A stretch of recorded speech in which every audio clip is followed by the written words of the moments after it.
All right, YouTube. There are now proposals in Germany to monitor mosques and imams to make sure keep tabs on what they're doing because of the threat of terrorism, just to make sure everything's kosher. This is an age-old tactic by authoritarian regimes. See, the fucking imams and mosques they're so worried about apparently now under Merkel never would have been there in the first place if they had had some level of border control and some level of common sense. Now they've got to actually take people who now in many cases are German citizens or residents and say, to hell with your rights. Privacy doesn't matter to us. We're going to make sure everyone's safe. It's a status tactic. You see it happening here increasingly. The U.S. government, if it weren't for its own stupidity, there never would have been a 9/11 in the first place. No, there never would have been all of these attacks by Islamofascists, and nobody would have ever felt the need to roll over and play dead on a constitutional basis and say, oh, it's okay for the NSA to fuck us up the ass, and we don't really care who conducts surveillance on what. We've got to give up some liberty for security here, which is exactly the opposite of what we should have done. We should have clamped down more tightly on government, said, why did this happen in the first place? That is, we tried to address the symptom, which is Islamic extremism, but we didn't actually diagnose the cause, which was our government's fucking so strangulated with bureaucracy it can't even function to actually keep people safe in the first place. Government should be small.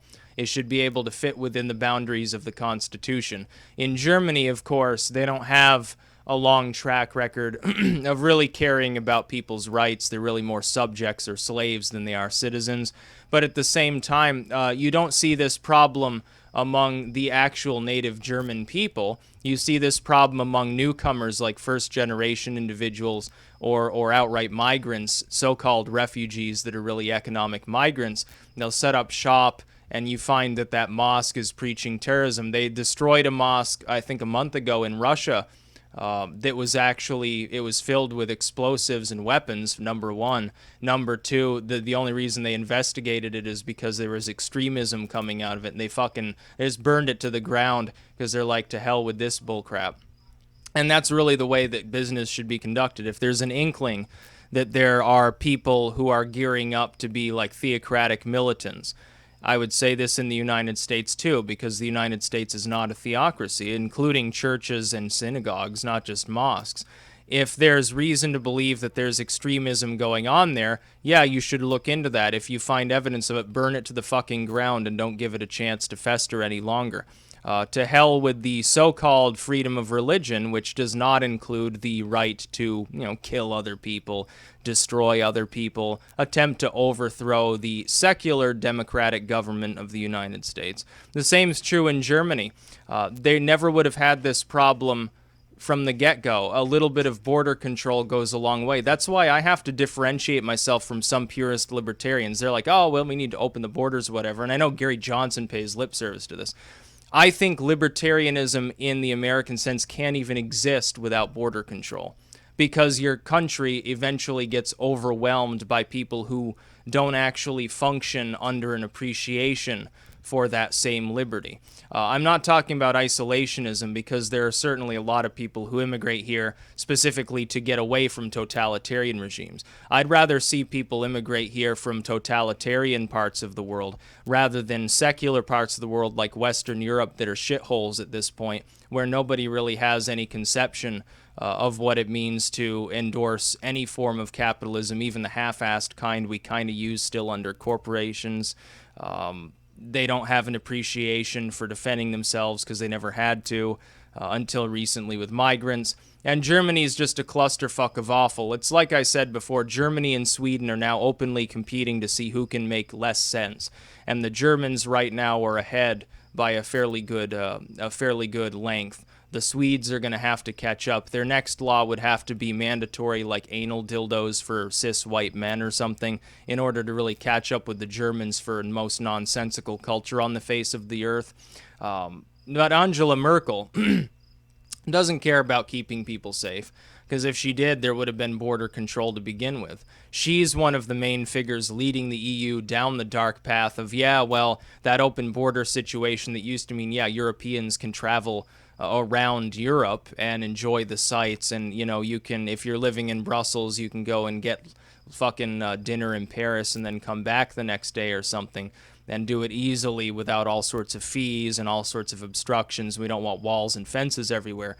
Angela Merkel and others like her, the ones leading the EU to, oh, that includes people from outside of the EU that we're just letting in here anyway by the multi-millions every single year. It's a systemic problem because you no longer have an appreciation for borders in place within the EU. It's going to be very difficult to actually track anyone down who's a militant anyway. And they've got all of these anti-gun laws all over Europe, and it doesn't seem to really stop them from obtaining firearms. It's certainly not going to help with regards to explosives, because they're used to sitting out in the desert, some of these people. That is the 1 or 2% of these people that aren't either honest-to-goodness refugees, which I have no problem with, or economic migrants, which I do, but, they're not terrorists. The 1 or 2% of these people that are militants, that are Islamofascists, that are at the very least, they're bitter theocrats, and at the worst, they're outright specifically there to attack things. They'll just make their own weapons. They're used to sitting out in the desert and doing that with very little in the way of actual... there's very little there for them to use to create these things. In a nice urban area, you think they can just go down and get a couple bags of fertilizer and start processing it in their basement? Because none of their neighbors, once they see that they're ethnic, they're never going to report them anyway, because they're afraid of being labeled a racist. So naturally, that's exactly what they'll do. They'll just hole up somewhere in a flat and they'll start processing things. And if they're not making drugs to make money, then they're making explosives or something. And that's what ends up happening. We saw not long before, like the Paris attacks, they were talking about how a military base in France had been broken into. Someone had broken into the armory and managed to get some weapons and grenades and shit like that. Still wondering where they are. They never had an update on that. Their body armor went missing. All sorts of stuff goes missing all the time. But the real issue, as I said as well, is that crime is simply going to go up as the result of unassimilated individuals, as well as those that they're not there because they're escaping war. They're there for economic purposes, or they're there because they are theocrats and they see it as some sort of divine mission to force everybody into obeisance. You're going to see more human trafficking. You see it all the time. They had a report just earlier today about the fact that smugglers were taking advantage of this situation to bring kids in, that they just disappear. They're being used as child prostitutes all over Europe to cater to all of the perverts in Europe. So it's quite lucrative. They made $5 billion in a single year smuggling people. And that includes both those they're selling into actual slavery, actual sex slavery, and probably those that fucking cut their kidneys out for some idiot's operation, as well as those that they simply get paid to traffic them across the border illicitly through Turkey, essentially. And they get a lot of money for doing this because people are trying to escape a war zone. And those that aren't trying to escape, they're still going to pay the smugglers because they realize, I can blend in. They're not even asking for my Syrian passport for admission anymore. I might get stuck in a camp in Turkey, but I can literally just walk out of that probably, and nobody cares as long as I ship myself real quick to the border with Greece or something, because then the Turkish government realizes they don't have to deal with me anymore. And so they enter Greece or they enter Italy or something, and then they're home free. They're in the European Union. Nobody can kick them out ever, apparently. They're just sort of there forever. Whether they came through a legal channel or not appears to Merkel and many others no longer to make any difference.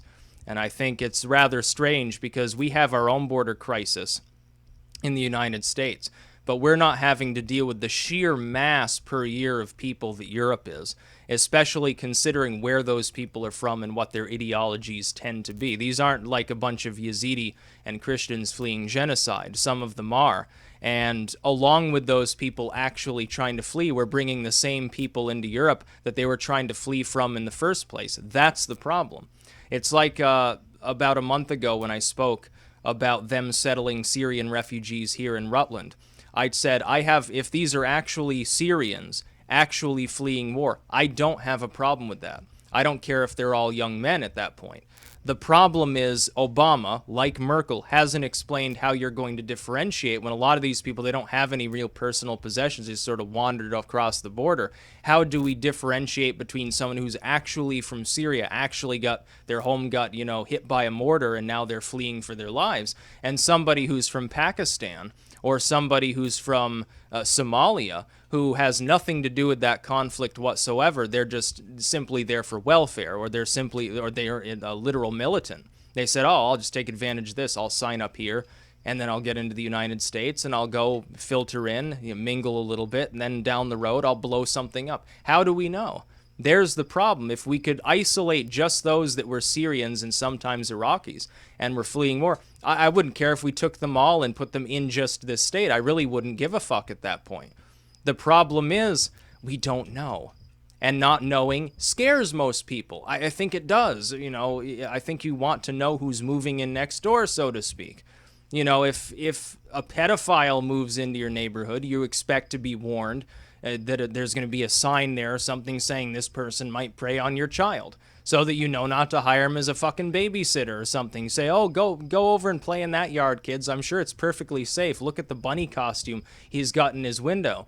But when people come over from the Middle East, the government doesn't tell anybody until right before it happens that they're even coming, doesn't really tell them what their origin is, and probably isn't competent to differentiate in the first place.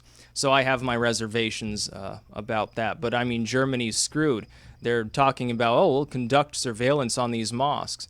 It's funny because years ago, when Mitt Romney suggested doing exactly that in 2008, a lot of the Europeans thought that it was a terrible idea, that it was xenophobic and bigoted. Now the Germans have woken up to the fact that they no longer have a choice. But the thing is, you had a choice years ago. You never had to let the migrants in the first place. You could have isolated who was a refugee, who was a migrant, or you could have said, these people don't belong in the EU. Let the Turks take care of it. Let the Turks deal with this problem because they helped create it. Let's face it, in Syria. Let the Saudi Arabians take some.